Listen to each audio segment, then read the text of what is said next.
Some grandmothers bake cookies daily, others dig up secrets that shake towns.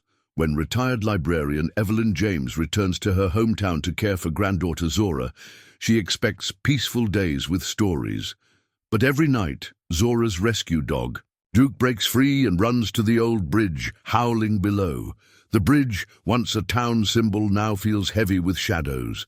Night after night, Duke's cries echo across the water, and Evelyn grows uneasy. Using her late husband's police journals, she begins unraveling a decades-old mystery the community buried. What she discovers forces police to close the area and compels town to face truth. But the question haunting Evelyn isn't just what happened, it's whether secrets are too dangerous to uncover. Before we jump back in, tell us where you're tuning in from, and if this story touches you, make sure you're subscribed, because tomorrow I've saved something extra special for you. The morning light filtered through lace curtains that had hung in the same kitchen window for 37 years. Evelyn James stood at the counter, her weathered hands wrapped around a ceramic mug, the one with tiny painted roses that her granddaughter had given her last Christmas. Steam rose from the coffee, carrying the familiar comfort of routine, though nothing about her life felt routine anymore. At 62, Evelyn had imagined her retirement years differently. She'd pictured herself in the city library where she'd worked for 3 decades, maybe volunteering with literacy programs, tending a small garden, reading the classic novels she'd never had time for during the busy years. She hadn't pictured herself back in Millbrook, the town she'd left at 18, with promises to never return, now responsible for raising an 8-year-old granddaughter whose world had been turned upside down. The sound of small feet on hardwood floors announced Zora's arrival before the girl appeared in the doorway, her dark curls escaping from the ponytail Evelyn had carefully secured the night before. At 8 years old, Zora carried herself with the careful composure of a child who had learned too early that adults could disappear without warning. "Morning, Grandma Eve," Zora said, settling into her chair at the small wooden table. Duke, her rescue dog, padded in behind her, a medium-sized mutt with soulful brown eyes and a coat that couldn't decide whether it was brown, black, or grey. The dog had come from the shelter 3 months ago, part of Evelyn's attempt to bring some joy back into Zora's world after losing her parents in the car accident. Evelyn turned from the counter, studying her granddaughter's face for signs of the nightmares that had been plaguing her sleep. The dark circles under Zora's eyes seemed lighter today, which was encouraging. "Did you sleep better, sweetheart?" Evelyn asked, setting a bowl of oatmeal topped with fresh strawberries in front of Zora. "Some." Zora stirred the oatmeal absently, then looked up with eyes that seemed too old for her face. Duke was restless again. He kept going to the window. Evelyn had noticed this too. For the past week, Duke had been acting strangely in the evenings, pacing near the windows that faced toward town, whimpering softly as if he could sense something the humans couldn't. Dogs were intuitive creatures, she knew. Perhaps he was simply picking up on the grief and adjustment that permeated their small household. The house itself held memories in every corner. Evelyn had grown up here, though she'd inherited it reluctantly. After her father's death 5 years ago, the rooms felt smaller now than they had in her childhood, but they were solid, reliable, exactly what Zora needed. The kitchen maintained its 1960s charm with updated appliances that her father had installed in his later years. Family photos lined the mantelpiece in the living room, a timeline of generations who had called Millbrook home. After breakfast, Evelyn walked Zora to the elementary school, a ritual that had become precious to both of them. The morning air carried the scent of autumn leaves and wood smoke from neighborhood fireplaces. Millbrook looked much as it had during Evelyn's childhood, tree-lined streets with modest homes, a main street with family-owned businesses that had survived decades of economic ups and downs, and the river that curved around the town like a protective arm. The school stood where it always had, a red brick building that had educated 3 generations of Millbrook children. Evelyn watched as Zora joined her classmates, noting how the girl had begun to smile more frequently, though she still held herself slightly apart from the other children. "She's doing better," came a voice behind her. Evelyn turned to find Martha Chen, Zora's teacher, approaching with a gentle smile. Martha was perhaps 10 years younger than Evelyn, with greying hair pulled back in a practical bun and kind eyes behind wire-rimmed glasses. "The counselor thinks so too," Martha continued. "Zora's participating more in class discussions, and yesterday she volunteered to help with the classroom library.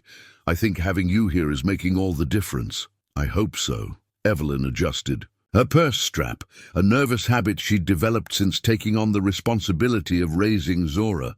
"Some days, I wonder if I'm doing enough. Being a grandmother is different from being a parent." "You're doing fine," Martha assured her. "Children are resilient, especially when they feel loved and secure. Has she mentioned anything about dreams lately? She seemed tired a few days ago." Evelyn hesitated. She didn't want to burden Martha with concerns that might be nothing, but the teacher had been invaluable in helping Zora adjust. "She's been having some restless nights. Nothing specific, just general anxiety. The dog has been restless too, which is odd.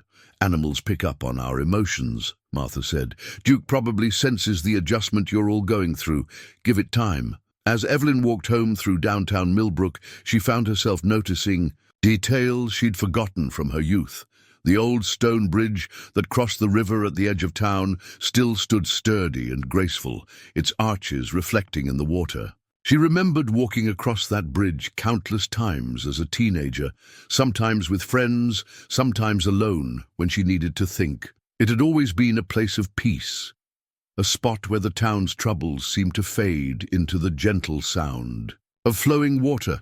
The bridge connected the main part of town to the older residential area where her father's house, now her house, sat on a quiet street lined with mature oak trees. She'd always loved that bridge, had even considered it one of Millbrook's most beautiful features. Local historians said it was built in the 1920s, part of a federal project to improve infrastructure in rural communities. Back home, Evelyn settled into her father's study, a room lined with bookshelves and dominated by an oak desk that had belonged to his father before him. Sunlight streamed through tall windows, illuminating dust motes that danced in the air like tiny spirits. This room had always been her sanctuary, even as a child, and now it served as her home office where she could continue some freelance editing, work to supplement her retirement income.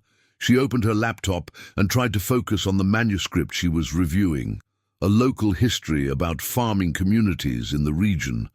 But her mind kept drifting. Something about Duke's behavior nagged at her. The dog was well-adjusted in every other way, affectionate with Zora, obedient to basic commands, and comfortable in the house. But those evening episodes of restlessness were becoming more frequent. Her phone buzzed with a text from her friend Helen Rodriguez, who ran the town's small historical society. "Coffee this afternoon? Found some interesting things in the archives. You might enjoy." Evelyn smiled and typed back her acceptance. Helen had been a year behind her in school, and their renewed friendship since Evelyn's return had been one of the unexpected pleasures of coming home. Helen possessed an encyclopedic knowledge of Millbrook's history and an infectious enthusiasm for uncovering forgotten stories. The afternoon sun painted golden rectangles on Helen's office floor at the Historical Society, housed in a converted Victorian home near the town square. Helen had spread several manila folders across her desk, each bulging with photographs, newspaper clippings, and handwritten notes. "I've been going through some boxes donated by the Morrison family," Helen explained, her dark eyes bright with excitement. "Look at this." She handed Evelyn a black-and-white photograph dated 1952. It showed the stone bridge during what appeared to be some kind of ceremony, with town officials and citizens gathered on both sides of the river. "Bridge dedication renewal," Helen said. "They did maintenance work that year, apparently. But look at this." She pulled out a newspaper clipping from the same era with the headline, "Local Man Missing After Bridge Incident." Evelyn leaned forward, studying the article. The text was brief, mentioning only that a man named Thomas Hartley had gone missing after last being seen near the bridge. The search had lasted several days with no results. "Did they ever find him?" Evelyn asked. "That's the interesting part," Helen said, pulling out another folder. "I can't find any follow-up articles. It's as if the story just disappeared from the local paper. Usually, even in the 1950s, there would have been more coverage of a missing person case." A strange chill ran down Evelyn's spine as she studied the photograph again. Something about the bridge, captured in that long-ago moment, seemed different from the peaceful structure she'd crossed that morning. "Helen, has anyone ever mentioned anything unusual about that bridge? Local legends, ghost stories, anything like that?" Helen laughed, but not unkindly. "You know how small towns are about their mysteries. There have been a few stories over the years, people claiming to hear things, mostly at night, but nothing documented." "Why do you ask?" Evelyn wasn't sure how to explain Duke's behavior without sounding foolish. Instead, she deflected. "Just curious. Living back here makes me think about all the history I missed while I was away." That evening, as she prepared dinner, Evelyn found herself watching Duke more carefully. The dog seemed normal during daylight hours, playing gently with Zora, napping in sunny spots, following Evelyn around the house with quiet devotion. But as the sun began to set, she noticed a change in his demeanor. His ears perked up more frequently, and he began positioning himself near the windows that faced toward town. After dinner, while Zora worked on homework at the kitchen table, Duke suddenly stood and walked to the front door, his body tense with attention. "What is it, boy?" Evelyn asked, following him. Duke whined softly, pawing at the door. This was new behavior. Until now, his restlessness had been confined to pacing and looking out windows. "Can we take Duke for a walk?" Zora asked, looking up from her math worksheet. "He seems like he really wants to go outside." Evelyn considered this. A short evening walk might help settle the dog's nerves, and the fresh air would be good for all of them. They set off down the quiet street, Duke leading the way with unusual determination. Instead of his typical meandering pace, he walked with purpose, as if following a scent or sound that only he could detect. As they approached downtown, Evelyn realized with growing unease that Duke was leading them directly toward the stone bridge. The stone bridge stood silhouetted against the deepening sky, its familiar arches now seeming somehow ominous in the fading light. Duke pulled steadily toward it, his usual gentle demeanor replaced by an urgency that made Evelyn's chest tighten with inexplicable anxiety. "Grandma Eve, why is Duke acting so weird?" Zora asked, having to quicken her steps to keep up with the dog's determined pace. "I don't know, sweetheart." Evelyn kept her voice calm, though her own unease was growing. "Maybe he smells something interesting." As they reached the bridge's entrance, Duke stopped abruptly. His body went rigid, ears pricked forward, every muscle taut with attention. Then, without warning, he began to whine. Not the soft, questioning sound he made when he wanted something, but a deep, mournful cry that seemed to come from somewhere ancient and primal within him. The sound raised goosebumps along Evelyn's arms. In all her years of knowing dogs, she'd never heard anything quite like it. It was the sound of grief, of loss so profound it transcended species. "Duke, what's wrong?" Zora knelt beside the dog, her small hands stroking his fur in an attempt to comfort him. But Duke seemed barely aware of her presence. His attention was fixed entirely on something below the bridge, in the shadows where the river curved around a bend.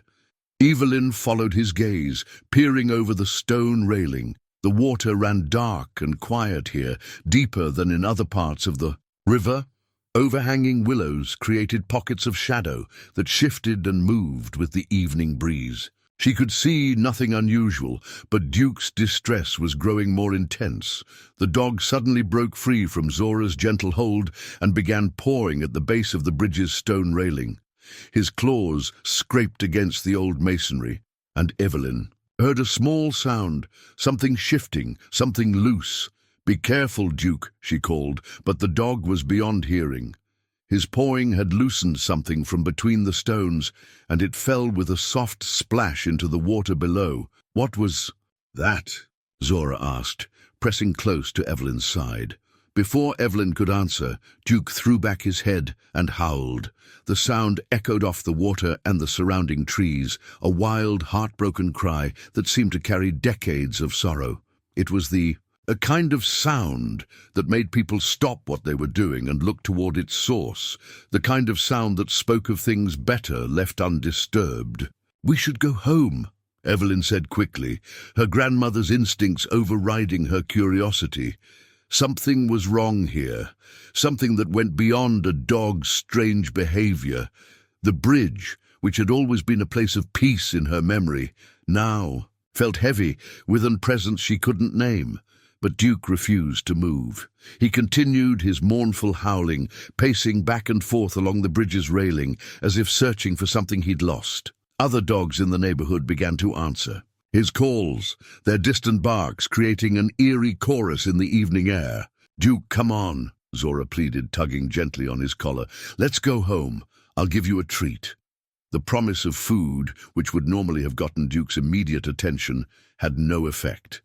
He was locked in some kind of trance, some overwhelming compulsion that Evelyn was beginning to understand was bigger than simple canine curiosity.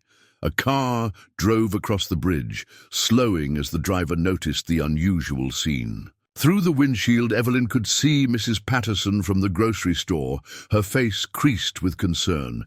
The older woman rolled down her window. "Everything all right, Evelyn? Your dog sounds distressed."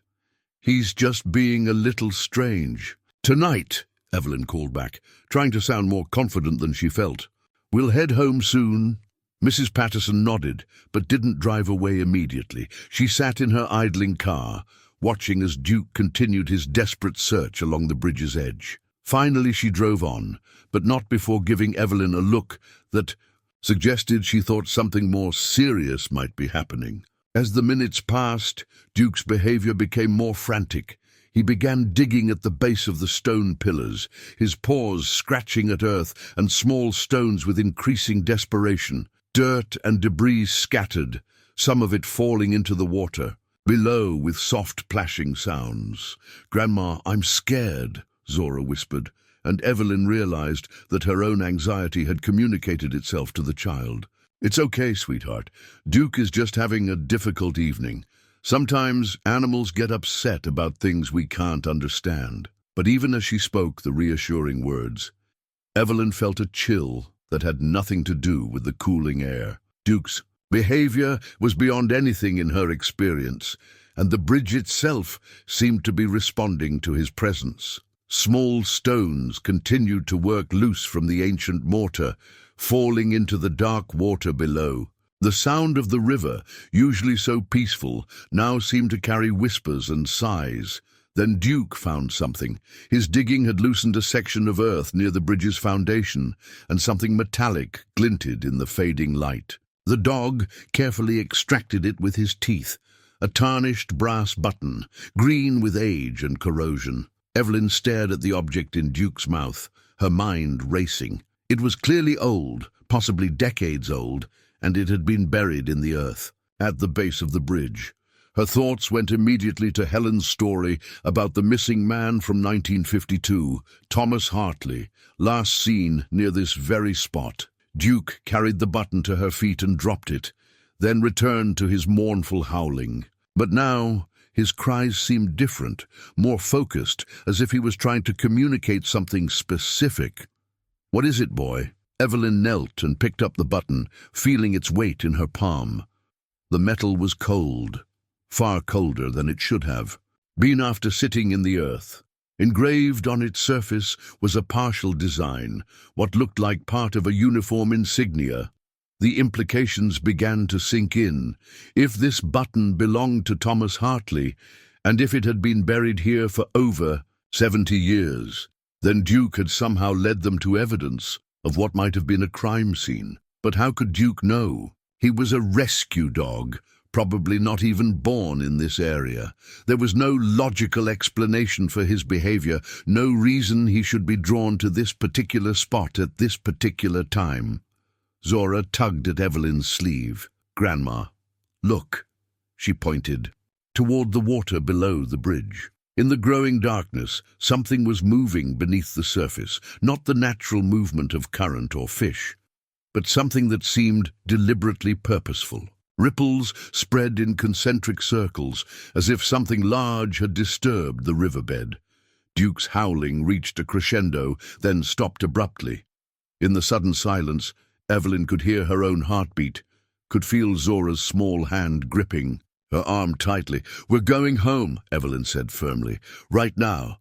This time, Duke didn't resist. He followed them off the bridge, with his head hanging low, his earlier desperation replaced by what looked like exhaustion. But as they walked away, Evelyn couldn't shake the feeling that they were being watched, that something beneath the dark water was following their departure with interest. Back at the house, with the doors locked and the curtains drawn, Evelyn sat at the kitchen table examining the brass button under the overhead light. It was definitely military or possibly police issue, though too corroded to make out all the details. The partial inscription she could see looked like it might include the letters H.A.R., Thomas Hartley. As Zora got ready for bed, chattering nervously about Duke's strange behavior, Evelyn made a decision. Tomorrow, she would call Helen at the Historical Society and ask to see everything they had on file about the 1952 disappearance. She would also stop by the police station and speak with someone about the button, because whatever had happened at that bridge 70 years ago, Duke seemed to believe it wasn't finished. The brass button sat on Evelyn's nightstand, catching the morning light like an accusation.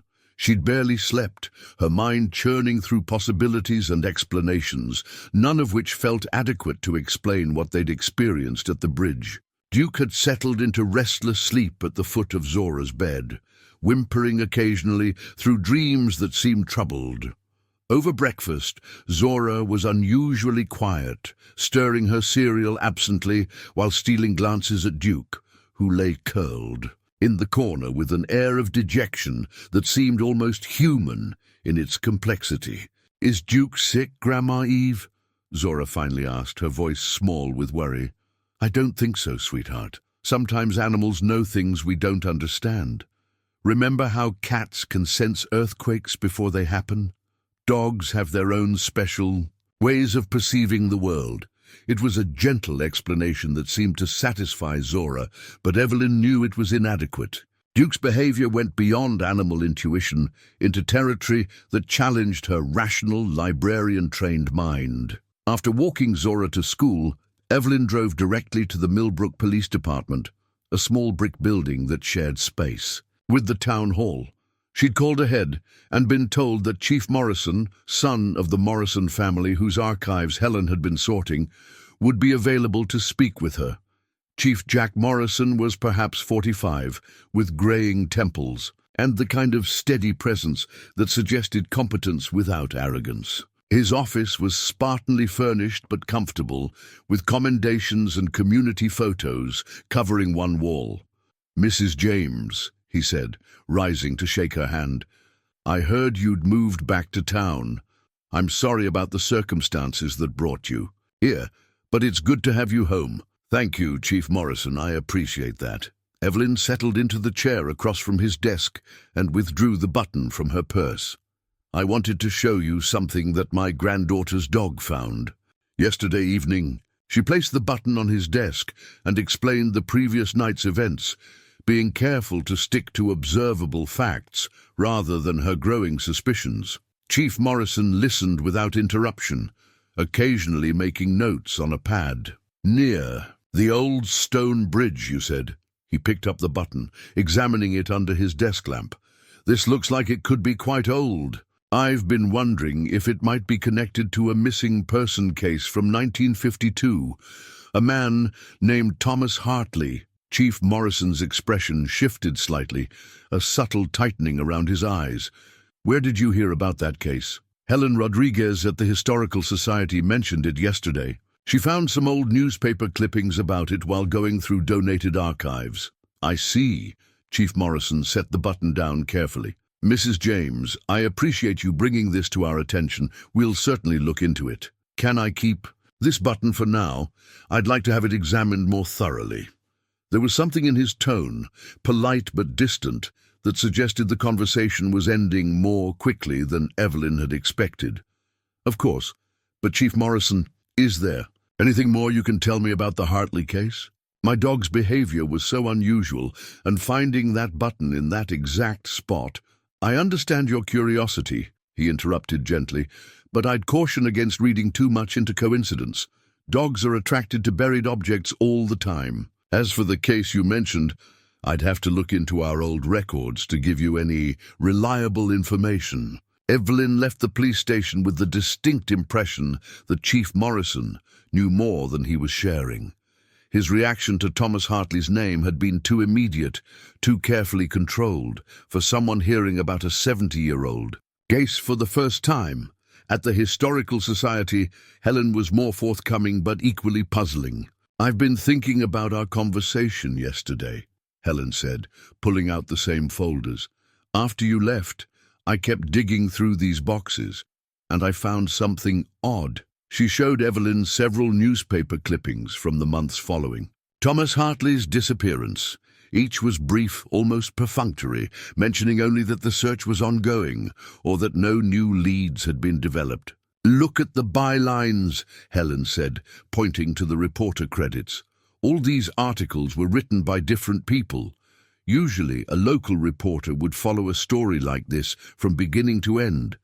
It's as if they kept passing it around, or as if people didn't want to be associated with it. What do you think that means? Helen leaned back in her chair, her expression troubled. In a small town like Millbrook in the 1950s, there weren't many secrets that could be kept indefinitely. If a man went missing and was never found, people would have theories, rumors, suspicions. But there's nothing like that in any of these records. It's as if the whole community just agreed to stop talking about Thomas Hartley. That afternoon, while Zora was at school, Evelyn found herself drawn to her father's study.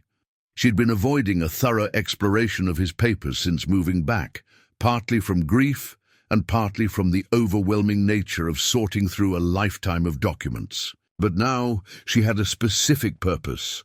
Her father had been many things: a high school principal, a volunteer firefighter, a member of the town council. But she'd forgotten that he'd also served as a reserve police officer in the 1950s. If Thomas Hartley's disappearance had been as significant as it seemed, her father might have been involved in the investigation. In the bottom drawer of his desk, she found what she was looking for: a leather-bound journal, its pages yellowed with age. Her father had been a meticulous record-keeper, noting not just official police business, but his own observations and concerns about various cases. The entries from 1952 made for fascinating reading. Her father's handwriting was precise, his observations detailed and thoughtful. She found references to typical small-town police work: petty theft, domestic disturbances, traffic accidents, and then, in late September, the first mention of Thomas Hartley. TH reported missing by landlady Mrs. Kovach. Last seen near Bridge area, approximately 11 p.m., September 18th. Man had been drinking at Murphy's Tavern earlier that evening. Initial assumption was that he'd fallen into river while intoxicated. The next several entries documented the search efforts. Volunteers had dragged the river downstream from the bridge, checked abandoned buildings, interviewed townspeople who might have seen Hartley that night. But as the days passed, her father's notes began to reflect growing concern about aspects of the case that didn't make sense. Found TH's wallet in his boarding room, still containing $47. Man planning to leave town would have taken his money. Also found train ticket to Chicago, dated for September 20th, 2 days after disappearance. Had he planned to leave? Why was he drinking at Murphy's the night before? The entries continued for 2 more weeks, then stopped abruptly. The final note was brief and troubling. Received instruction from Mayor Campbell to suspend active investigation of TH disappearance. Case to be filed as probable accidental drowning. Personal effects to be held for 1 year, then disposed of. Evelyn sat back in her father's chair, her mind reeling. The official version of events, that Thomas Hartley had accidentally drowned while drunk, contradicted the evidence her father had carefully documented. Someone had made a deliberate decision to end the investigation, and that someone had the authority to overrule the police department. Duke appeared in the doorway of the study, padding over to rest his head on her knee. His brown eyes looked up at her with what seemed like understanding, as if he knew she was beginning to piece together the truth he'd been trying to communicate. "What really happened at that bridge, boy?" she whispered, stroking his fur. Duke's tail wagged once, tentatively, and then he walked to the window that faced toward town, taking up his now familiar vigil. The phone call came during dinner, interrupting Zora's animated recounting of a school project about local wildlife. Evelyn almost didn't answer, but the caller ID showed Helen's number. "I hope I'm not interrupting," Helen said, her voice tight with excitement. "But I found something you need to see. Can you come by the Historical Society tonight? I'll wait for you." Evelyn glanced at Zora, who was listening with the sharp attention. "Children develop when adults try to have private conversations around them. It's about our research project," Helen continued, understanding the pause.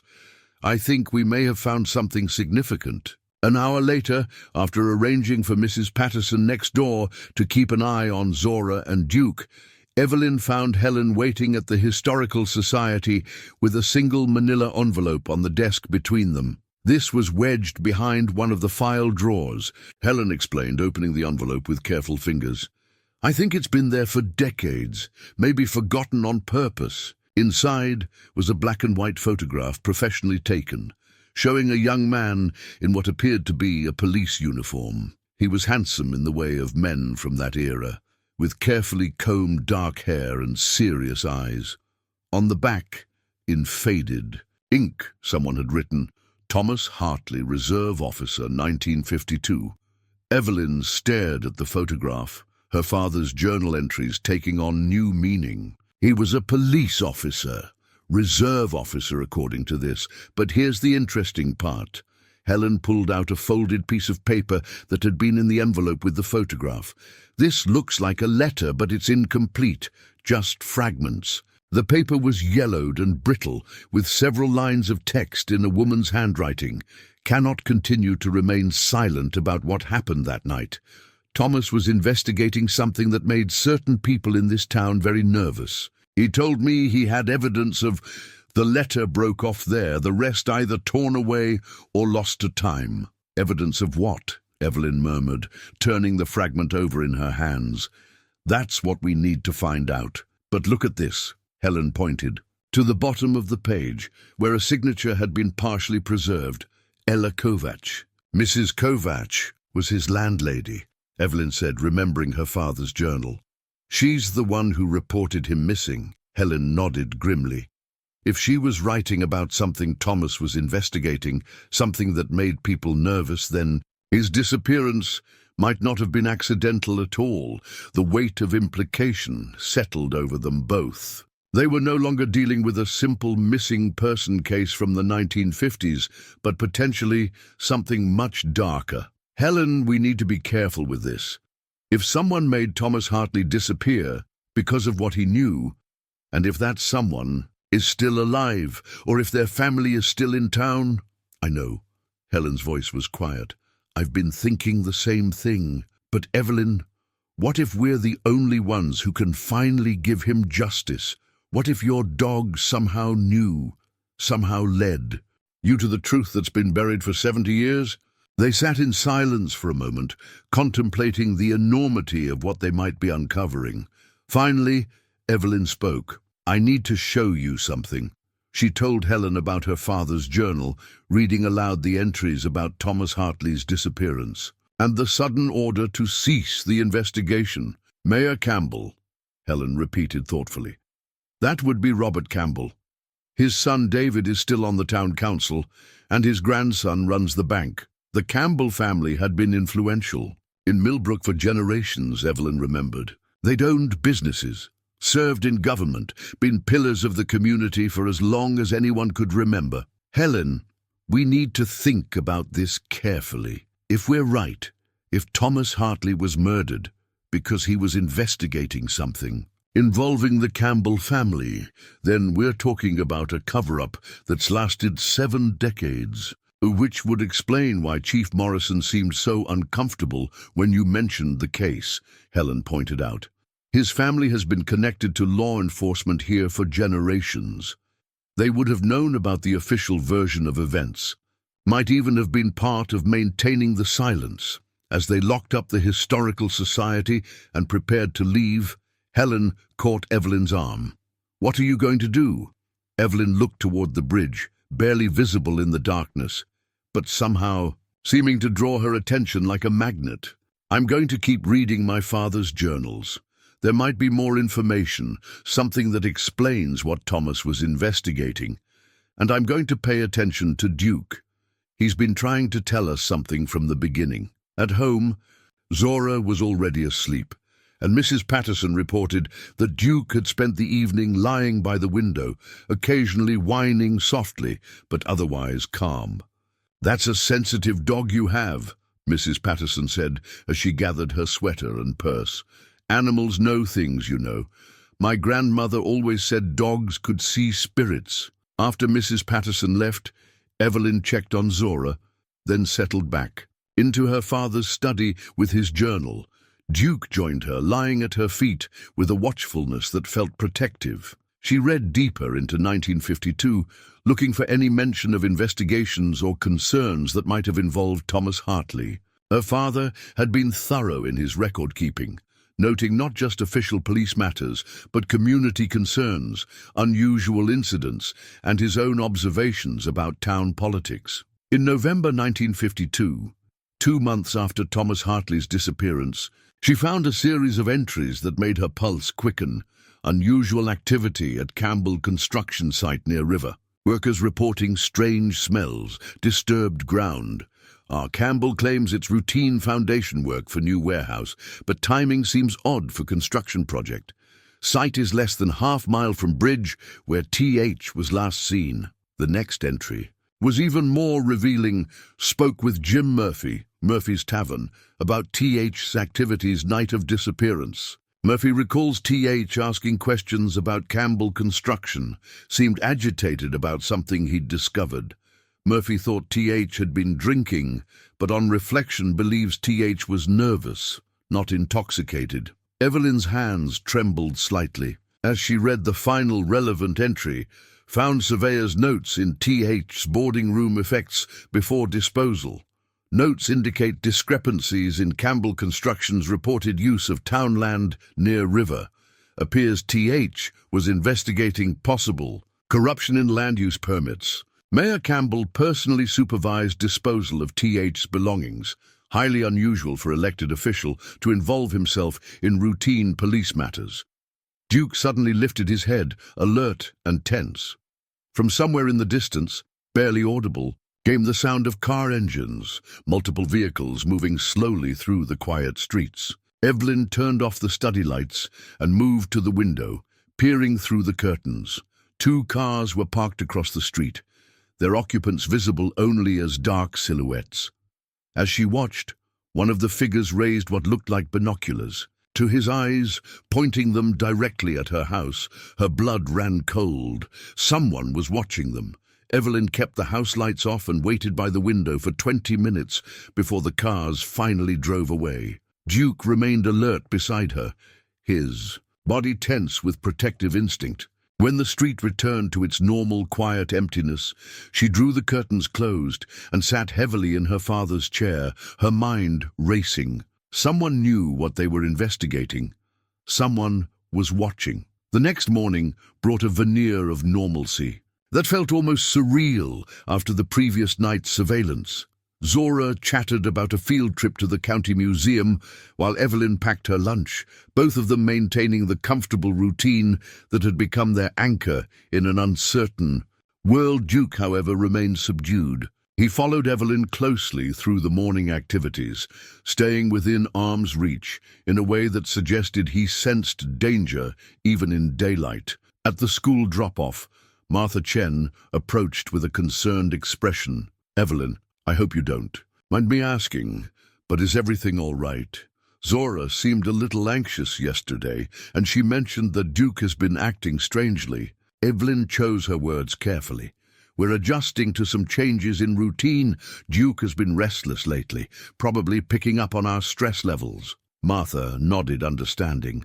"Dogs are incredibly sensitive to household emotions. If there's anything the school can do to help Zora feel more secure—" "Actually," Evelyn interrupted, struck by sudden inspiration, "would it be possible for Zora to call me during lunch today? I may need to make some arrangements for after school, and I'd like to touch base with her."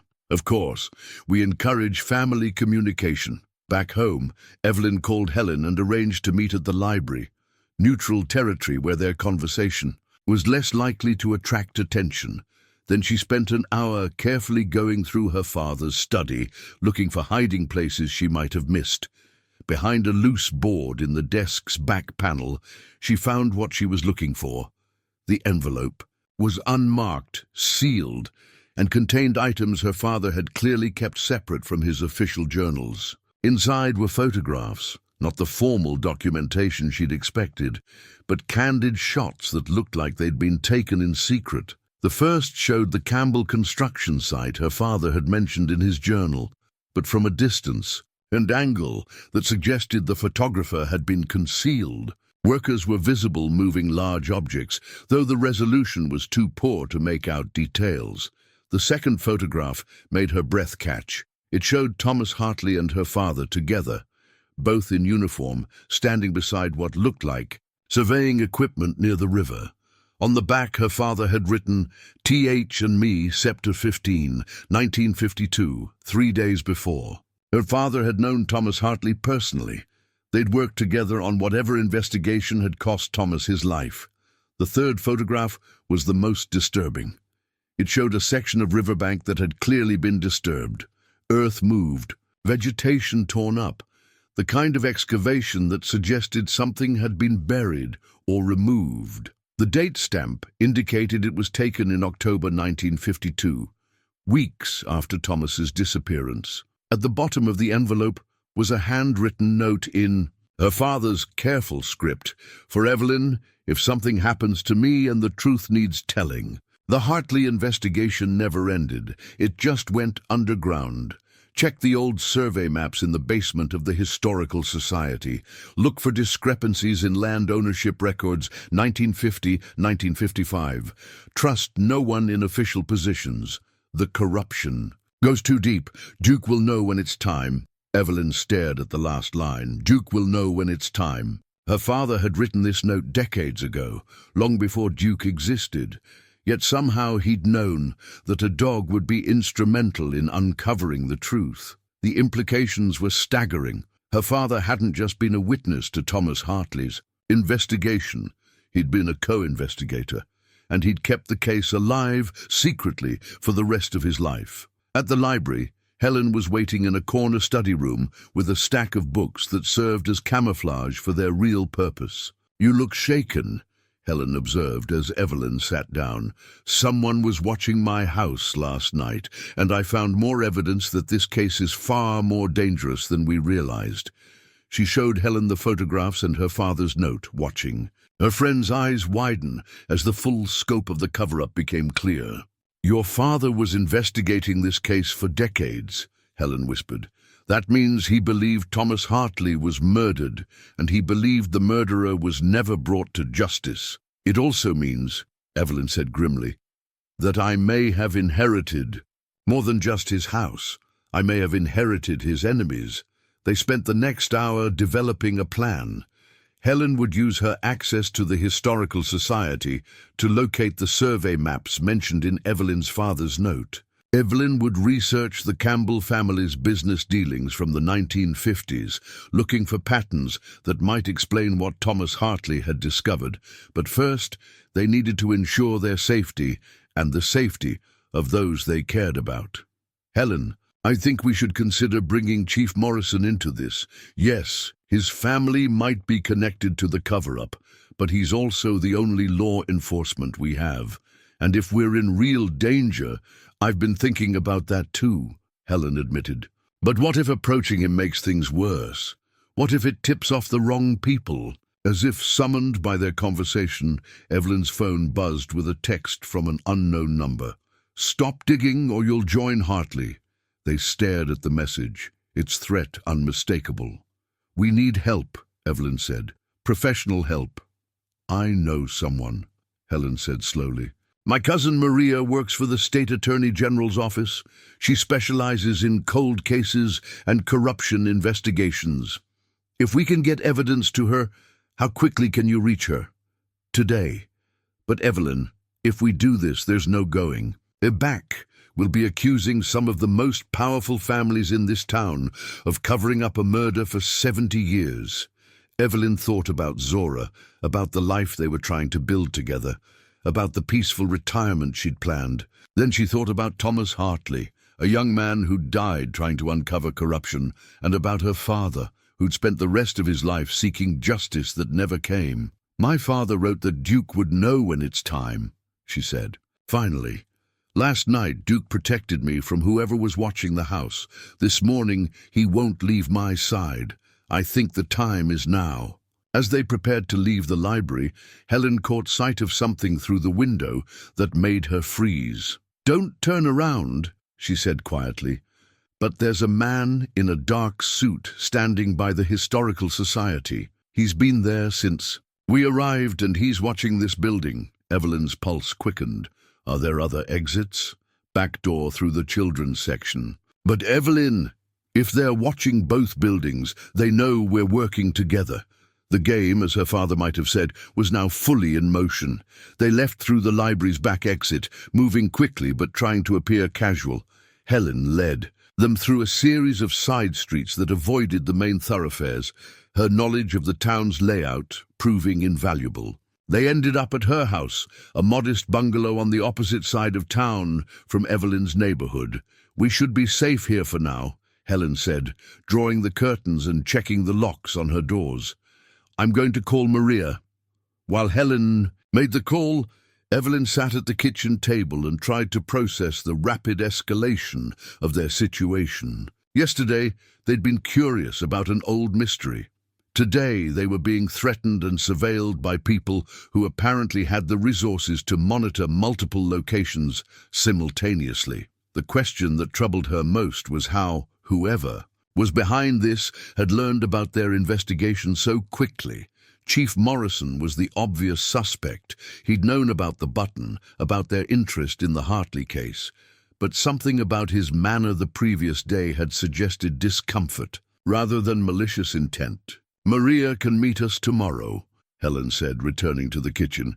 "She's driving up from the state capital tonight, but she wants us to document everything we have and avoid any further investigation until she arrives." "I'm not sure we have the luxury of waiting," Evelyn said. She showed Helen the threatening text message, which had been followed by 2 more in the past hour. "Final warning, and think about your granddaughter." The mention of Zora made Evelyn's blood run cold. Whatever they were dealing with, it had now extended to threats against an 8-year-old child. "We need to get Zora somewhere safe," Helen said immediately. "Can she stay with relatives out of town?" Evelyn shook her head. "There's no one. My ex-husband lives across the country and barely knows her. My son, her father, was an only child, and his wife's family lives in Europe. Then we bring her here tonight. My house has a security system, and there are neighbors close by. We'll make it a sleepover." It was a good plan, but Evelyn knew it was only a temporary solution. The people watching them had demonstrated both persistence and resources. If they wanted to get to Zora, a sleepover wouldn't stop them for long. Helen drove to pick up Zora from school, while Evelyn stayed at the house. ostensibly to avoid being seen together, but really because she needed time to think. The kitchen window looked out onto a small garden where Helen grew tomatoes and herbs, a peaceful domestic scene that contrasted sharply with the danger they'd stumbled into. She called the school to let them know Zora would be staying with a friend overnight, then sat down to organize their evidence into a coherent narrative for Helen's cousin. The photographs, the journal entries, the button, the threatening messages. Individually, they might be explained away, but together they painted a picture of systematic corruption and cover-up that had lasted for decades. As she worked, Duke lay at her feet, alert but calmer than he'd been in days. It was as if he understood that the truth was finally being brought to light, that his desperate attempts to communicate were finally being heard. Helen returned with Zora and a bag of clothes, along with news that made Evelyn's stomach clench with anxiety. There was a man in a suit asking questions at the school, Helen reported quietly while Zora was in the bathroom. Claimed to be from the insurance company. Wanted to know about Zora's after-school activities and who picks her up. What did they tell him? Nothing, fortunately. Martha Chen has excellent instincts. She told him all student information requests had to go through the district office, then called me to warn us that someone was asking about Zora. The net was tightening. Whoever was behind this was no longer content with passive surveillance. They were actively gathering information that could be used to threaten or harm Zora. That evening, while Zora watched a movie in the living room with Duke curled beside her, Evelyn and Helen sat in the kitchen, making final preparations for the next day's meeting with Maria Rodriguez. "I keep thinking about your father's note," Helen said. "The part about checking land ownership records. I managed to get into the Historical Society's basement files before we left town today." She pulled out a manila folder filled with photocopied documents, survey maps, property deeds, and county records from the 1950s. "Look at this," she said, spreading a survey map across the table. "This shows the Campbell construction site your father photographed. According to county records, they bought this land from the town in 1951 for a development project." Evelyn studied the map, noting the site's proximity to the bridge where Duke had found the button. "But here's the interesting part," Helen continued, pulling out another document. "I found the original town council minutes from the land sale. The property was sold to Campbell Construction for significantly below market value, and the vote was unusual." She showed Evelyn a photocopy of the meeting minutes. The land sale had been approved by a margin of 1 vote, with several council members abstaining and 1 absent entirely. "Thomas Hartley attended this meeting," Helen said, pointing to a signature in the visitor log. 2 weeks later, he filed a formal complaint with the state about irregular land transactions, and 3 weeks after that, he disappeared. The pattern was becoming clear. Thomas Hartley had discovered evidence of corruption in the land deal, possibly kickbacks, certainly below market pricing, that benefited the Campbell family at the town's expense. His investigation had threatened not just Robert Campbell, but potentially other officials who'd been involved in or aware of the scheme. "Helen, this isn't just about one murder 70 years ago. This is about a system of corruption that may still be operating, which would explain why they're so desperate to stop us," Helen agreed. "If the Hartley case gets reopened and investigated properly, it could expose decades of illegal activity." As if to punctuate their conversation, the lights in Helen's house suddenly went out. They sat in complete darkness for a moment, hearing Zora's startled cry from the living room and Duke's low growl. Then from outside came the sound of car doors slamming and footsteps approaching the house. "Get Zora and Duke," Evelyn whispered.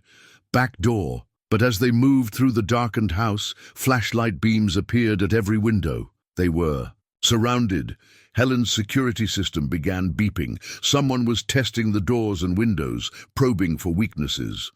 In the living room, Zora huddled on the couch, with Duke pressed against her side, both of them silent and alert. "There's a crawl space under the house," Helen whispered, "accessed through the bedroom closet." We could hide there until the sound of breaking glass cut her off. Someone had smashed the kitchen window.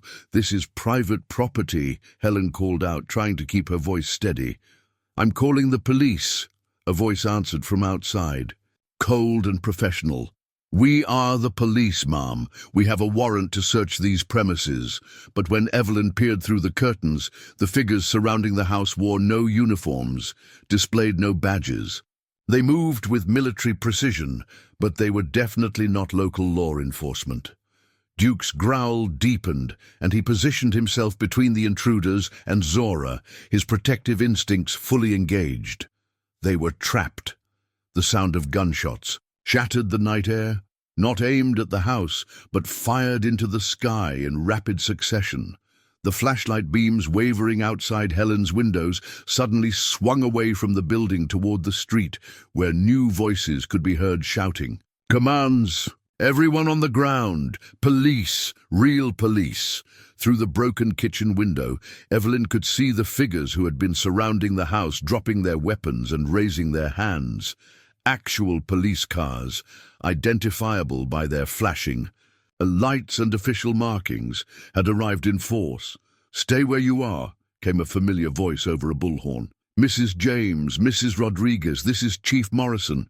The situation is under control. 10 minutes later, they sat in Helen's living room with the lights restored, watching as the last of the unmarked cars was towed away and the men in dark clothing were loaded into police vans.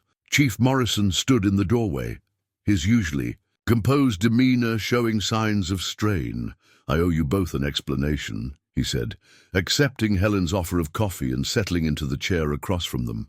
Zora had finally fallen asleep on the couch, exhausted by the evening's events, while Duke maintained a protective position beside her. Those men weren't police, Morrison continued.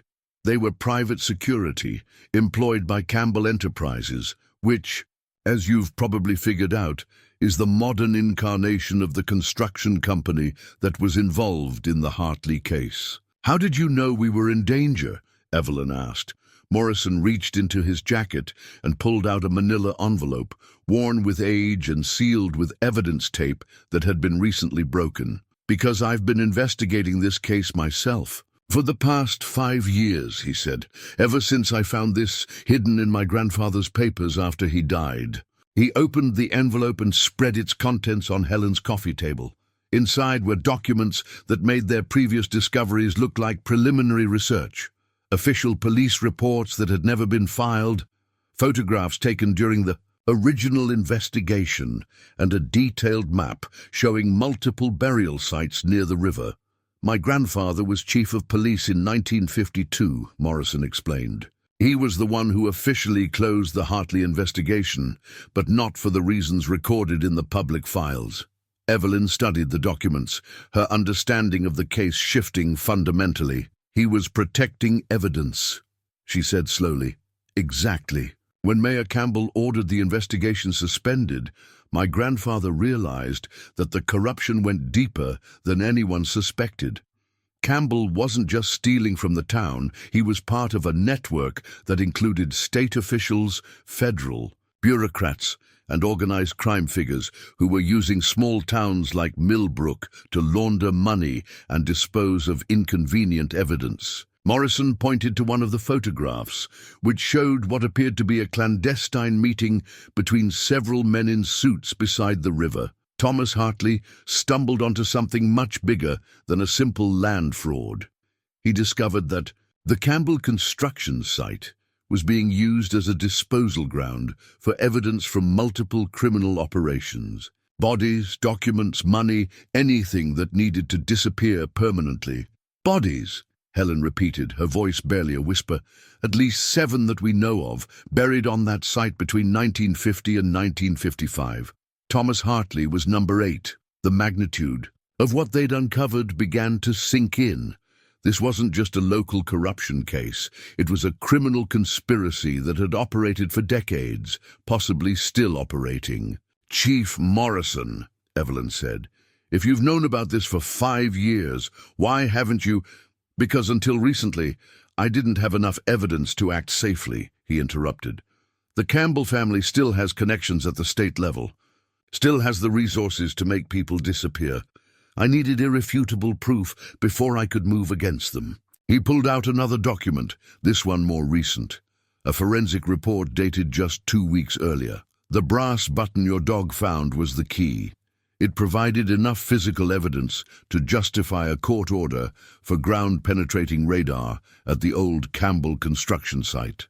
We found the remains of 8 individuals buried there, including one wearing a police uniform consistent with reserve officer equipment from 1952. Duke raised his head from beside Zora, alert but no longer agitated. It was as if he understood that his mission was finally being accomplished. How did Duke know? Helen asked the question they'd all been wondering about. Morrison smiled for the first time since arriving. Dogs have been used to locate remains for centuries. It's possible that Duke, being a rescue animal, had training we don't know about, but there's another explanation. He showed them a final photograph from his grandfather's files, a black and white image of Thomas Hartley kneeling beside a dog that looked remarkably similar to Duke. Thomas Hartley had a dog, a mixed breed named Rex, who was known to be extremely devoted to his owner. After Thomas disappeared, Rex would go to the bridge every night and howl. The townspeople eventually had the dog removed to a farm outside of town, where he lived until he died of old age in 1965. You think Duke is somehow connected to Rex? Evelyn asked. I think, Morrison said carefully, that some connections transcend rational explanation. What I know for certain is that Duke led you to evidence that my 5-year investigation had failed to uncover, and he did it at exactly the moment when we had the legal authority to act on that evidence. The room fell silent as they absorbed the implications. Outside, the last of the police cars was pulling away, leaving the neighborhood quiet except for the normal sounds of night. What happens now? Helen asked.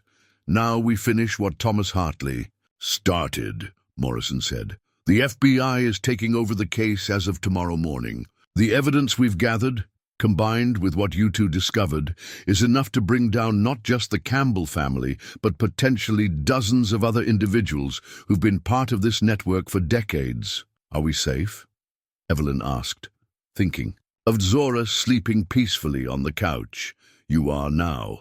The people who were threatening you tonight are in federal custody, and their employers are about to face charges that will keep them occupied with legal problems for years to come. Morrison stood to leave, then paused at the door. Mrs. James, there's something else. Your father's involvement in this case was more significant than you realized. He wasn't just investigating alongside Thomas Hartley, he was feeding information to federal authorities who were building a case against organized crime operations in rural areas. His death 5 years ago wasn't natural. Evelyn's world tilted. What are you saying? I'm saying your father was murdered because he never stopped pursuing justice for Thomas Hartley, and I'm saying that by continuing his work, you've finally given him the victory he died trying to achieve. As Morrison's car disappeared down the street, Evelyn sat in the quiet living room watching Duke and Zora sleep. The dog's peaceful expression suggested that whatever spiritual mission had driven him to the bridge night after night had finally been completed. Helen brought her a cup of tea and sat beside her. It's over, Helen said softly. No, Evelyn replied, stroking Duke's fur gently. It's just beginning. Tomorrow we make sure Thomas Hartley's story gets told properly. We make sure my father's sacrifice wasn't in vain. We make sure that justice, however delayed, is finally served. Duke's tail wagged once in his sleep, as if he approved. The FBI field office in the state capital resembled nothing so much as a fortress of bureaucracy, all concrete angles and tinted windows that reflected the morning sun like shields. Evelyn sat in an uncomfortable plastic chair in a sterile conference room, watching as agents methodically arranged evidence on tables, photographs, documents, digital files, and physical items, including the brass button that had started it. All Agent Sarah Chen, no relation to Martha despite sharing a surname, was perhaps 45 with greying hair, pulled back severely, and eyes that missed nothing. She'd been assigned as the lead investigator on what was now being called the Millbrook Network case, a designation that somehow made 70 years of corruption and murder sound like a corporate merger. "Mrs. James," Agent Chen said, settling across the table from her, "I want you to understand the significance of what you've uncovered. This investigation has the potential to expose criminal activity that spans 7 decades and involves individuals at every level of government." Beside Evelyn, Helen shifted nervously in her chair. They'd left Zora with Martha Chen for the day, along with Duke, who had seemed content to remain in the familiar environment of the school. The dog's agitation had completely disappeared once. The arrests began, as if he understood that his long vigil was finally ending. "The grand jury will convene next week," Agent Chen continued, "but we need your testimony to establish the chain of evidence. Everything from Duke's initial behavior at the bridge to the threatening messages you received. It all needs to be documented and verified," Evelyn nodded, though part of her still struggled to accept that their quiet investigation had mushroomed into a federal case. The magnitude felt overwhelming, the responsibility daunting. "Agent Chen, I need to ask, are we talking about prosecuting elderly people for crimes committed when they were young? Some of the individuals involved in the original conspiracy must be in their 80s or 90s now." "Justice doesn't have a statute of limitations for murder, Mrs. James, and many of the individuals we're investigating continued their criminal activities well into recent years. The Campbell family business, for instance, has been suspected of money laundering and bid rigging as recently as last year." Agent Chen opened a thick folder and spread several photographs across the table. Surveillance images of men in expensive suits meeting in parking lots, exchanging envelopes, conducting business that clearly wasn't meant for official records. David Campbell, grandson of the original conspirator, has been under federal surveillance for 6 months. We suspected his involvement in construction fraud and corruption, but we couldn't prove the connection to historical cases. Your discovery of the burial site gave us the probable cause we needed to obtain warrants for his communications and financial records. The photographs showed a man in his 50s with silver hair and an expensive suit, someone who looked like he belonged in corporate boardrooms rather than criminal courtrooms. But the surveillance images captured him in interactions that suggested a different kind of business entirely. "What about Chief Morrison?" Helen asked. "Will he face any consequences for not reporting what he knew earlier?" "Chief Morrison's situation is complex," Agent Chen admitted. "His failure to report his suspicions earlier was technically a violation of his duties, but his grandfather's files show that he was trying to build a case that would actually succeed. Local prosecutions of this network failed repeatedly in the past because the corruption extended to prosecutors and judges. By working with federal authorities, Morrison ensured that the case would be handled by people outside the network's influence." Evelyn found herself thinking about her father, about the careful notes he'd kept, the evidence he'd preserved, the risks he'd taken. Morrison had suggested that her father's death wasn't natural, that he'd been murdered for his investigation. The thought filled her with a mixture of grief and rage that she hadn't fully processed yet.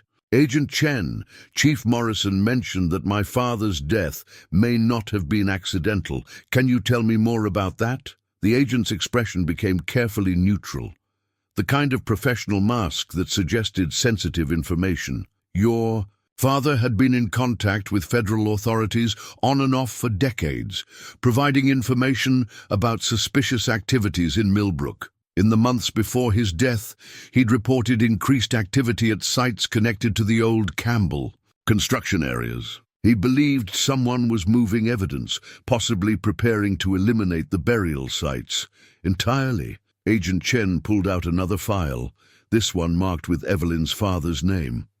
"The night before your father died, he called our regional office.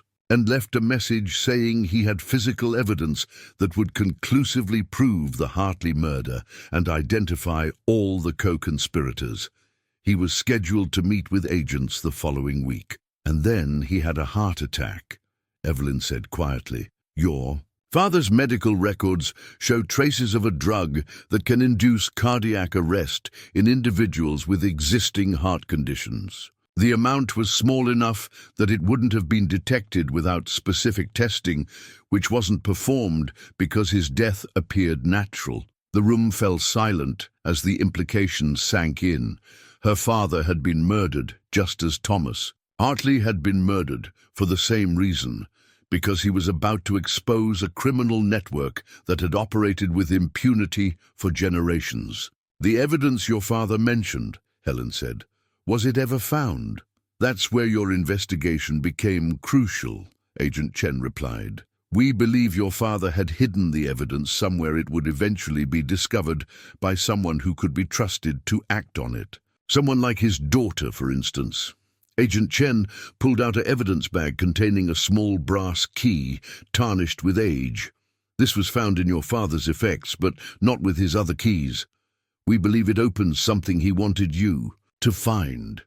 Evelyn stared at the key, trying to remember any locked boxes or containers in her father's house that she might have overlooked. The house had been thoroughly searched during the estate settlement, but perhaps the basement, she said suddenly.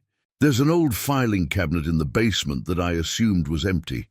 I never tried to open it because it seemed stuck. Within 2 hours, they were back in Millbrook, accompanied by 2 FBI agents and Chief Morrison. Evelyn's house felt different.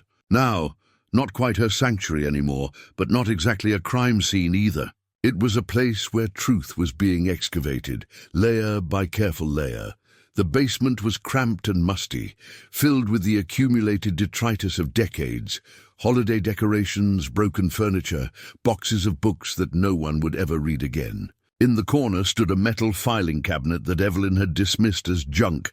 The brass key fit perfectly. Inside the cabinet were 4 manila folders, each labeled with a different year, 1952, 1967, 1983, and 2019. Her father had continued his investigation for nearly 7 decades, methodically documenting new evidence as it emerged, building a case that spanned multiple generations. The 1952 folder contained everything they'd expected, official. Reports that had never been filed, photographs of crime scenes that had never been processed, witness statements that had been suppressed. But it also contained something unexpected. A handwritten confession. I, Robert Campbell, do hereby confess to the murder of Thomas Hartley on September 18th, 1952, and to my involvement in the disposal of evidence relating to organized crime activities in Millbrook County. The confession was dated September 20th, 1952, 2 days after Thomas's disappearance, and signed in a shaky hand that suggested it had been written under duress. Your father must have convinced Campbell to confess, Agent Chen said, studying the document. This would have been enough to convict him, but Campbell died in 1955, before the evidence could be used.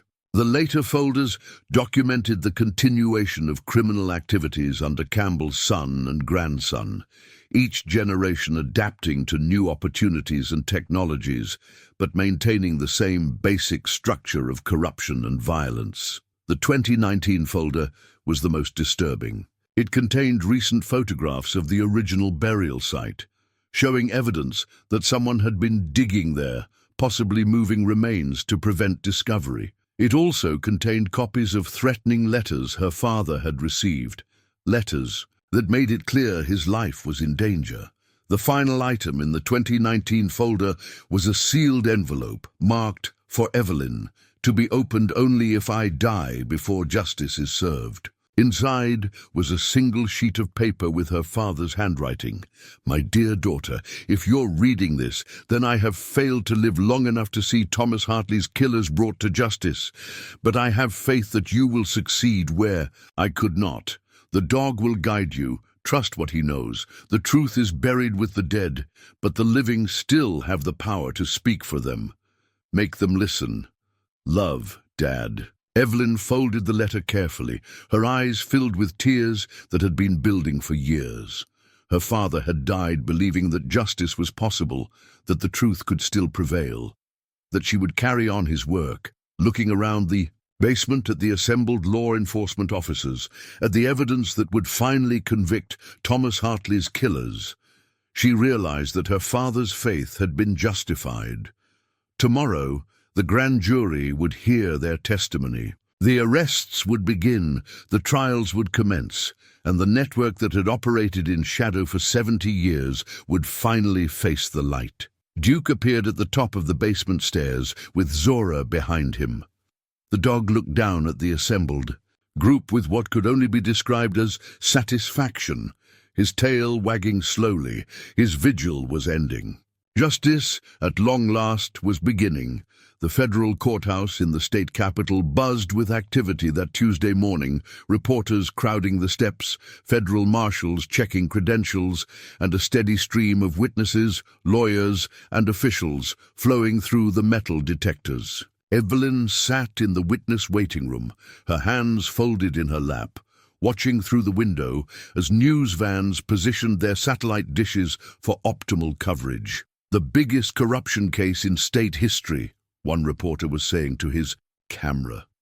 Spanning 7 decades and involving multiple murders, fraud, and organized crime connections. Helen sat beside her, equally nervous but trying to project calm. "Your father would be proud," she said quietly. "I hope so." Evelyn's voice was steady, but her heart was racing. In 30 minutes, she would testify before a grand jury about events that had reshaped her understanding of her father, her hometown, and her own role in seeking justice. Agent Chen appeared in the doorway. "Mrs. James, we need to discuss something before you testify." She led them to a private conference room where Chief Morrison was waiting with another man Evelyn didn't recognize.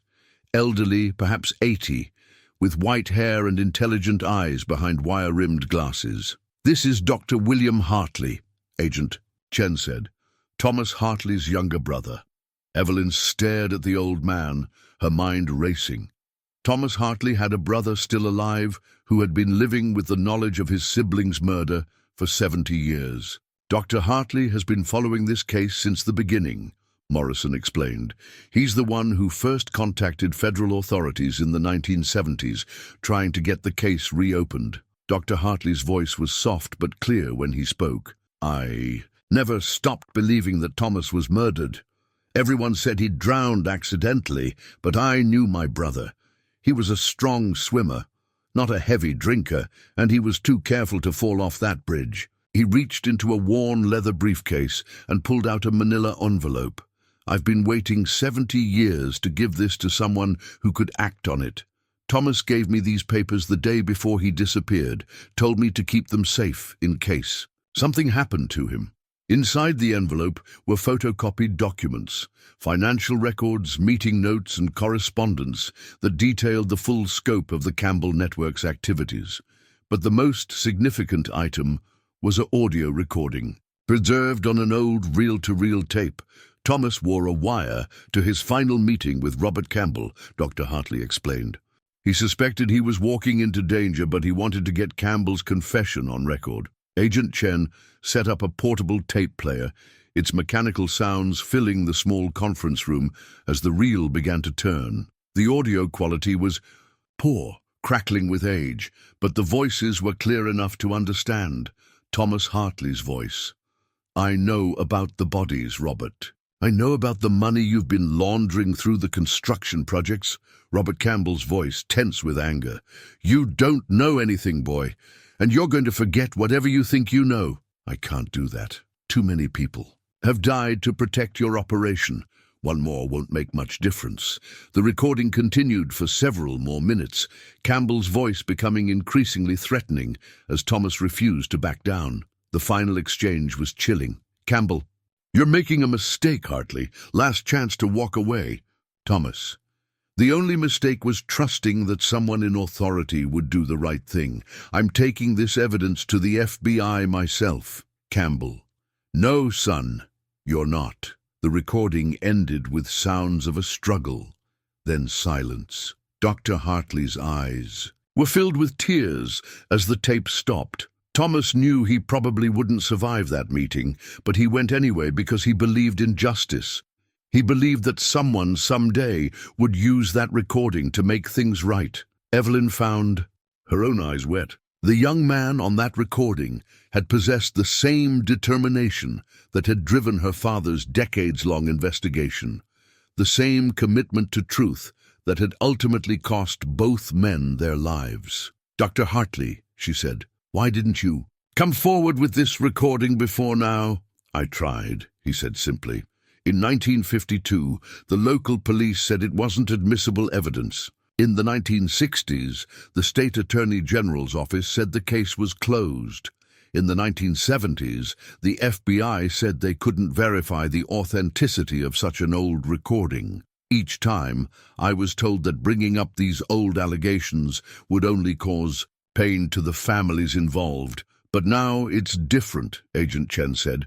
"Now we have corroborating physical evidence, the remains at the burial site, your father's documentation, the brass button that started it all. The recording doesn't have to stand alone anymore." A bailiff appeared in the doorway. "Mrs. James, the grand jury is ready for your testimony." As Evelyn stood to leave, Dr. Hartley caught her hand. "Thank you," he said. "For 70 years I've been the only person who knew my brother died a hero. Now the whole world will know." Walking into the grand jury room, Evelyn carried with her the weight of 3 generations, her father's determination, Thomas Hartley's sacrifice, and Dr. Hartley's patient faith that truth would eventually prevail. The 23 grand jurors looked at her expectantly as she raised her right hand and swore to tell the truth. Behind their faces, she could see Duke's brown eyes, patient and knowing, as if he too were bearing witness to this moment of accountability that had been so long delayed. The grand jury deliberated for less than 2 hours. When they returned to the courtroom, the foreman, a middle-aged woman with kind eyes, stood and delivered their verdict with quiet authority.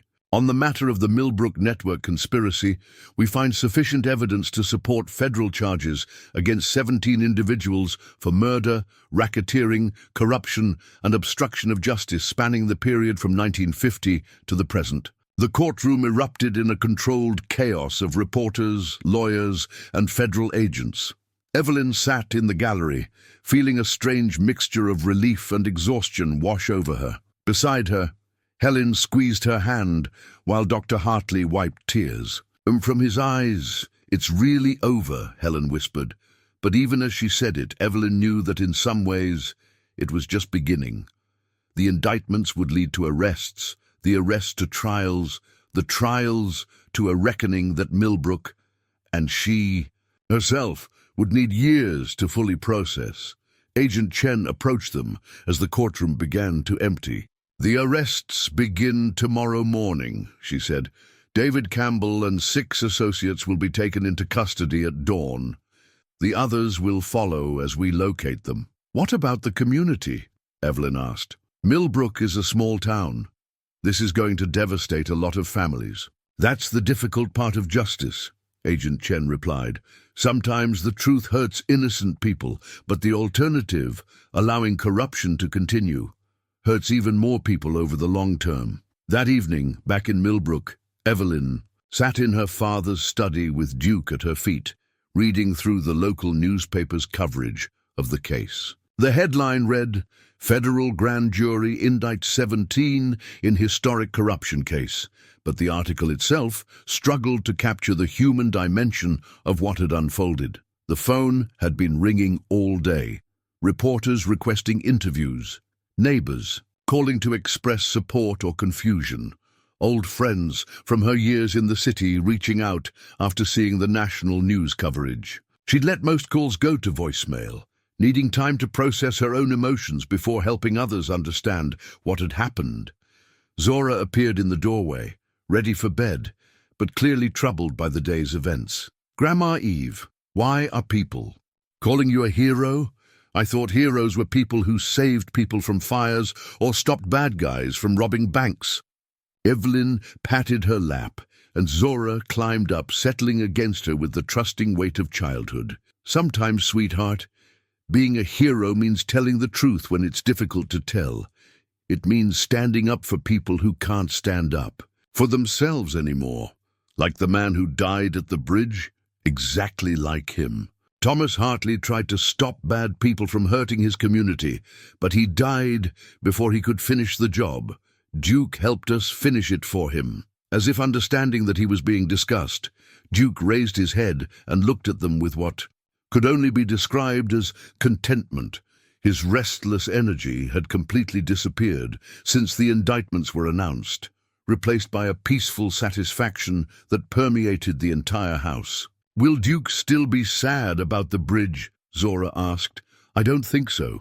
I think Duke understands that Thomas Hartley can rest now, knowing that the truth has been told." Later that night, after Zora was asleep, Evelyn found herself drawn to the bridge one final time. She walked through the quiet streets of Millbrook, past houses where porch lights glowed warmly and families settled into evening routines that would continue regardless of federal indictments or decades-old mysteries. The bridge stood peacefully, in the moonlight, its stone arches reflecting in the dark water below.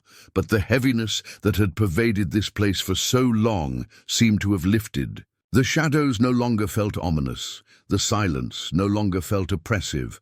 As she stood there, a car pulled up beside the bridge. Chief Morrison got out, approaching with a manila envelope in his hand. "I thought you might be here," he said. "I wanted to give you something before the media circus gets too intense." Inside the envelope was a single photograph, Thomas Hartley and his dog Rex, standing on this very bridge in what appeared to be happier times. On the back, in Thomas's handwriting, was a simple message: "Rex and me, September 1952. If anything happens to me, I hope someone will remember that I tried to do the right thing." "Where did you find this?" Evelyn asked. "In my grandfather's personal effects, separate from the official files. I think he kept it as a reminder of what the case was really about. Not politics or corruption or criminal networks, but a young man who tried to protect his community and paid the ultimate price." They stood together in comfortable silence, two people who had inherited a burden from previous generations and had finally found a way to put it down. "What happens to Millbrook now?" Evelyn asked. "The same thing that happens to any community that faces its past honestly," Morrison replied. "We heal, we learn, we do better." As they prepared to leave the bridge, a movement in the water below caught their attention. Ripples spread across the surface in perfect concentric circles, as if something had finally settled into rest at the bottom of the river. Duke, who had followed them to the bridge without being asked, wagged his tail once and turned toward home. His vigil was complete. 6 months later, the bronze plaque gleamed in the morning sunlight, newly installed on the stone railing of the old bridge. Evelyn stood beside it with Zora and Duke, reading the inscription that had taken the town council 3 meetings and considerable debate to approve. "In memory of Reserve Officer Thomas Hartley, 1925-1952, and all those who died seeking justice. In Millbrook, their truth endures." Below the inscription, in smaller text, "Donated by the Hartley Foundation for Community Justice, established 2025. Dr. William Hartley, now 81 and moving carefully with a walker, had insisted on making the trip from Arizona for the dedication ceremony." He stood beside them, his eyes bright with tears that seemed equal parts grief and gratitude. "Thomas would have liked knowing his work continued," he said quietly. "He always believed that the truth had its own power, that it would find a way to surface eventually." The transformation of Millbrook had been gradual but profound. The Campbell family businesses had been dissolved as part of federal asset forfeiture proceedings, their properties sold to pay restitution to victims' families and fund community improvements. 3 generations of Campbell men were either in federal prison or awaiting trial, their decades-long grip on local power finally broken. But the changes went beyond the removal of corrupt officials. The community had been forced to examine its own complicity in maintaining silence, its willingness to look the other way when inconvenient truths threatened comfortable arrangements. It was painful work, the kind of collective soul-searching that small towns rarely choose to undertake voluntarily. Chief Morrison, cleared of wrongdoing by federal investigators and vindicated by his role in exposing the conspiracy, had been elected mayor in a special election 3 months earlier. His first official act had been establishing a citizen oversight committee to ensure transparent government operations, something that would have been unthinkable under the old regime. The hardest part, Morrison had told Evelyn, isn't prosecuting the criminals.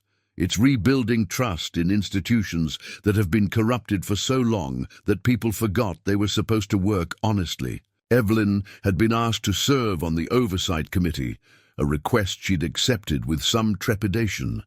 At 62, she'd expected to spend her retirement years in quiet pursuits, reading, gardening, enjoying her granddaughter's childhood. Instead, she found herself at the center of efforts to rebuild a community's faith in justice and democratic governance. The work was rewarding but exhausting, requiring skills she'd developed during her decades as a librarian, research, analysis, diplomacy, but applied to problems far more complex than organizing book collections or resolving patron disputes. "Grandma Eve," Zora said, tugging at her sleeve, "can we walk across the bridge now? I want to see if the water looks different." They made their way across the stone span, Duke trotting beside them with the easy confidence of a dog who had found his purpose and fulfilled it. The river below ran clear and peaceful, no longer carrying the weight of buried secrets. On the far side of the bridge, construction crews were building a small park that would include walking trails, picnic areas, and a memorial garden. The project was funded partially by federal grants and partially by donations from community members who wanted to transform a site of tragedy into a place of healing. Helen Rodriguez, now serving as the town's official historian, had been instrumental in designing the memorial garden.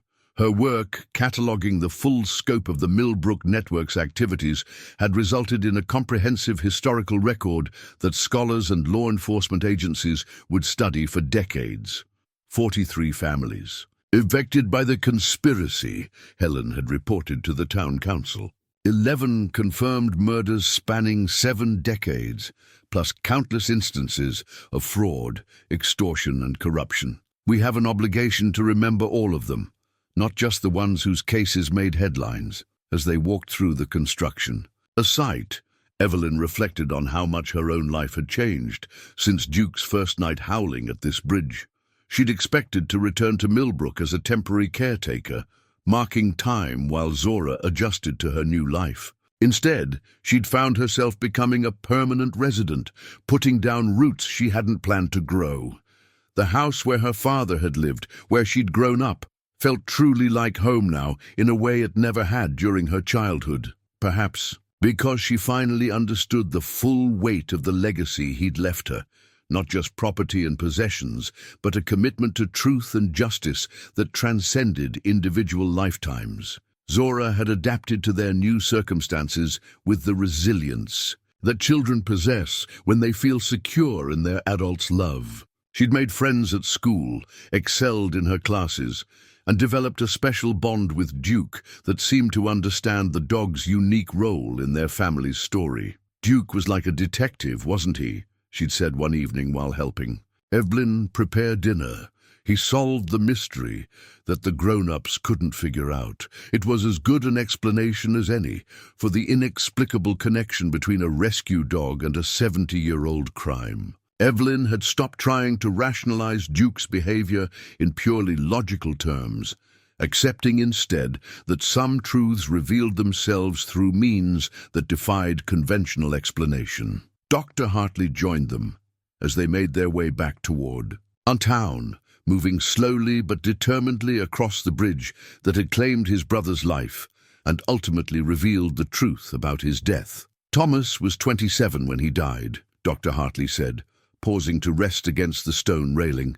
Younger than I am now by more than 50 years, but he accomplished something that took the rest of us 7 decades to complete. He started something, Evelyn corrected gently, but it took all of us working together to finish it. As they reached the end of the bridge, Duke suddenly stopped and looked back toward the water. For a moment, Evelyn felt a familiar flutter of anxiety. Was he detecting something new, some undiscovered secret that would require another investigation? But Duke's posture was relaxed, his tail wagging slowly. He seemed to be saying goodbye rather than sounding an alarm, acknowledging the completion of a mission that had brought them all together in unexpected ways. The afternoon sun slanted through the trees as they walked home, painting golden light on familiar streets that felt somehow different than they had 6 months earlier.